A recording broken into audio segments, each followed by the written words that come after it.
Hello बच्चों, welcome to Sunil academy. और आज की वीडियो में हम स्टार्ट करेंगे बेटा चैप्टर नंबर 3 जिसका नाम है ट्रिग्नोमेट्री। शांत हो जाओ, ज़्यादा एक्साइटेड नहीं होना।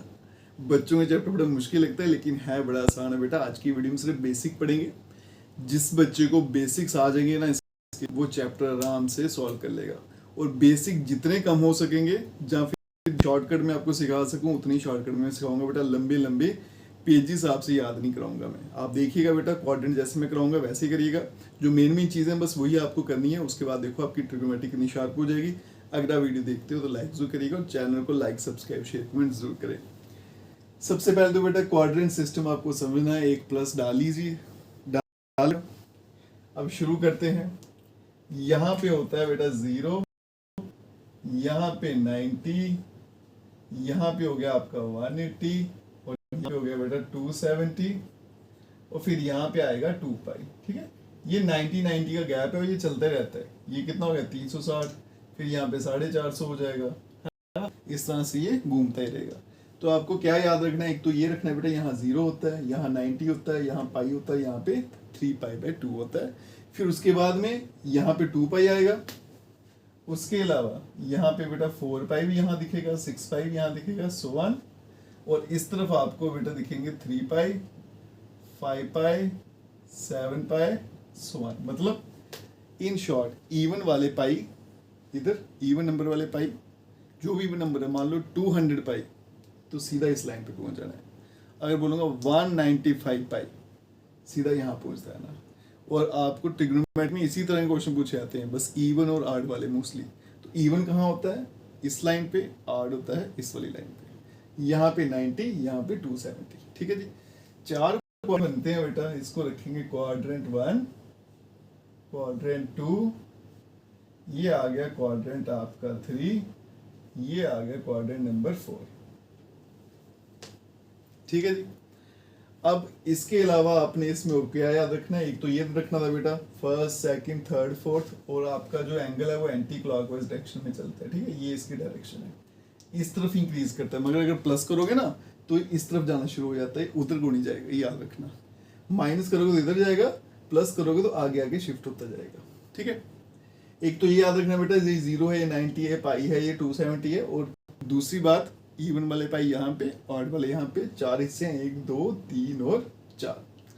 फर्स्ट क्वाड्रेंट ये सबका घर है भाई, यहाँ पे किसी को भी मनाही नहीं है, कोई भी रहता है, कोई टेंशन नहीं, इसलिए इसको बोलते हैं ऑल। इधर सारे के सारे पॉजिटिव होते हैं। ये दूसरा घर ये सबका नहीं है। ये किसका घर है बेटा, साइन का, और उसका बाई जो है, जो उसको रेसिप्रोकल बोलते हैं, कोसेक। तीसरा घर है बेटा टैन का, और उसका रेसिप्रोकल या बाई बोल लीजिए, कॉट। चौथा जो है वो है बेटा कॉस का, और उसका रेसिप्रोकल बाई जिसको बोलेंगे सेक। ठीक है, अब इसको याद करने के लिए एक लाइन भी याद रख सकते हो आप, ऐड शुगर टू कॉफी। इसकी मदद से भी आप याद रख सकते हो कि कौन से में क्या आएगा। ए का मतलब ऑल, एस का मतलब साइन, और रेसिप्रोकल तो लेना ही है। टी का मतलब टैन, सी का मतलब कॉस। ये भी हो गया। अब ये अपने अपने में सारे सुरक्षित हैं, पॉजिटिव रहते हैं। जैसे इनके घर चेंज होते हैं तो फिर के साइन चेंज हो जाते हैं, वो बाद में देखेंगे। अभी तो फिलहाल इतना याद रखना है, यहाँ पे ये सबका घर है, ये साइन का है, ये टैन का, और ये कॉस और उसके बाई का है। उसको याद करने के लिए ये लाइन अच्छे से रख लेना। ठीक है, एक और होता है आफ्टर स्कूल टू सिनेमा। आपको जो अच्छा लगे वही आप कर लेना।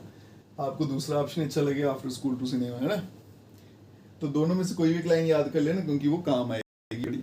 उसके बाद में बेटा कुछ चीज़ें आपको याद रखनी है। अगर कभी एंगल में माइनस दिख जाए, जैसे ये साइन है, इसके एंगल में माइनस थीटा है, तो इसका आंसर होता है माइनस साइन थीटा, है ना। जैसे लिखेंगे साइन -30, तो उसका आंसर क्या रहेगा, माइनस साइन 30। यहाँ से समझो ना, एंगल के अंदर है ना माइनस, तो दूसरी ओर कहाँ आ गया, बाहर आ गया, अंदर से गायब हो गया। अगर बेटा कॉस में दिखा तो फिर क्या होगा, वो गायब हो जाएगा। ये अकेला ऐसा बंदा है, दमदार बंदा, जो माइनस को खा जाता है। बाकी और किसी में हिम्मत नहीं। एक कॉस और दूसरा उसका बाई, सेक, जिसको रेसिप्रोकल बोलते हैं। फिर आ गया टैन, इसमें भी हिम्मत नहीं है भाई, इसमें भी बाहर आ जाएगा। ठीक है, उसके बाद में आगे बेटा रेसिप्रोकल, कोसेक, जब साइन इसको खा पाया तो कोसेक क्या खा पाएगा, इसको खा पाएगा। फिर आ गया सेक, कॉस ने खाया था तो ये भी खाएगा बेटा। फिर आ गया कॉट, अगर टैन ही खा पाया तो ये भी कहाँ खा पाएगा।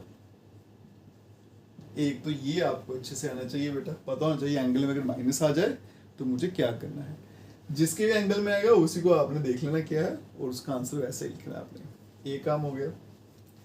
दूसरी जो इंपॉर्टेंट चीज यहाँ लिख देता हूँ, अगर पाई है या मल्टीपल ऑफ पाई, ये बहुत इंपॉर्टेंट है बेटा, तो उसको बोलेंगे नो चेंज। कभी बेटा जब आप क्वेश्चन सॉल्व करोगे, जैसे क्वेश्चन में आ गया साइन 7 पाई, ठीक है, पाई दिखा तो साइन का आंसर साइन ही रहेगा, वो बदलेगा नहीं। मैं इस लाइन में ये बताना चाहता हूँ, टीचर मैंने देखा है वो क्या करते हैं, इस लाइन के बदले में बच्चों को एंगल हटाते हैं कि 90 से कैसे करना है, 180 से कैसे करना है, 270, 360 से। बिल्कुल जरूरत नहीं है, सिर्फ ये लाइन फॉलो करिए। पाई लगा है या मल्टीपल ऑफ पाई, मल्टीपल का मतलब 2 पाई, 3 पाई, 7 पाई, इस तरह से, ठीक है। मल्टीपल ऑफ पाई यहाँ लिख देता हूँ पूरा। इसी तरह से अगर पाई बाय 2 है या फिर इसका मल्टीपल है, मल्टीपल ऑफ पाई बाय 2, फिर आपको चेंज करना है। जैसे मैं लिख देता हूं बेटा साइन 3 पाई बाय 2, और इधर मैंने लिखा साइन 3 पाई। इसका आंसर साइन ही रहेगा, इसका साइन ही होगा, क्योंकि इसमें क्या लग गया पाई बाय 2। और यही रूल है जो आपको अच्छे से सीखना है। पाई दिखा कोई चेंज नहीं करना, पाई बाय 2 दिखा तो फिर चेंज करना है। अब ये भी रूल है बेटा, किसको किस में चेंज करना है वो देखिएगा, किसको किस में चेंज करना है वो देखिएगा।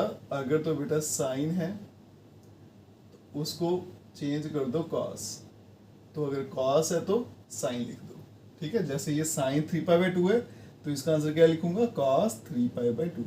अभी मैं एंगल को कंसीडर नहीं कर रहा, बस इतना बता रहा हूँ कि चेंज किस में होगा।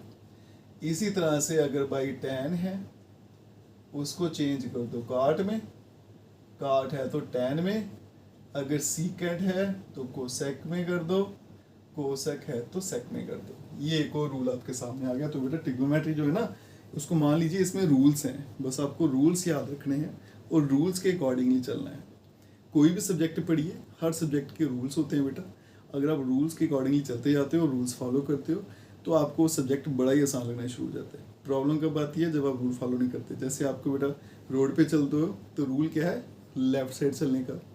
दूसरा रूल क्या है बेटा, ट्रैफिक लाइट्स का होता है, वहाँ पे भी रुकना होता है। अगर आप ट्रैफिक लाइट को वायलेट करते हो, वायलेशन करते हो, तो क्या होता है, फाइन होता है। इसी तरह से बेटा जब आप किसी भी सब्जेक्ट के रूल्स वायलेट करते हो तो आपको फाइन होता है, पेनल्टी होती है, आपके मार्क्स कट जाते हैं। सिंपल अपना माइंडसेट चेंज कर लीजिए, रूल है फॉलो करना है, जैसा बताया गया मुझे वैसे ही चलना है, बस इतना याद रखो, कोई दिक्कत नहीं आने वाली। उसके अलावा ये मैं खुद से बताऊंगा क्या करना है आपको। ये मेरा अपना बनाई गई चीज़ है भाई। 18 का टेबल, 18 का मैं बोलूँगा 180 का टेबल आपको लिख लेना है अच्छे से। 180 इंटू 2, 180 मल्टीप्लाई बाई 3। अब बोलोगे सर इसका क्या काम है, जब क्वेश्चन सॉल्व करूँगा वहाँ बताऊँगा ये कितनी आपकी हेल्प करेगा। बहुत हेल्प करेगा ये आपकी, आधे से ज़्यादा क्वेश्चन तो यही निकाल के दे देगा आपको, ठीक है जी। सिर्फ 10 तक, उससे ज़्यादा नहीं। ये भी साथ में लिख लेना आपने। इतना सा काम अगर आपके दिमाग में आ गया तो समझ लीजिए ट्रिग्नोमेट्री पे आपकी कमांड होने वाली है। अगर इसमें से कुछ नहीं आया तो फिर आप फंस जाओगे। बार बार यही चीज़ें आपके सामने आएंगी, इन्हीं को फॉलो करना है। जैसा बोला गया वैसे फॉलो करते हैं ना, आराम से ट्रिग्नोमेट्री निकल जाएगी। ये गारंटी देता हूँ आपको बेटा। ये जो आज बताया ना, ये दिमाग में डाल लो, आगे आप देखना ट्रिग्नोमेट्री कितनी आसान लगेगी आपको। अगर आप वीडियो देखते हो तो लाइक जरूर करिएगा और चैनल को लाइक सब्सक्राइब शेयर जरूर करें। Best of luck.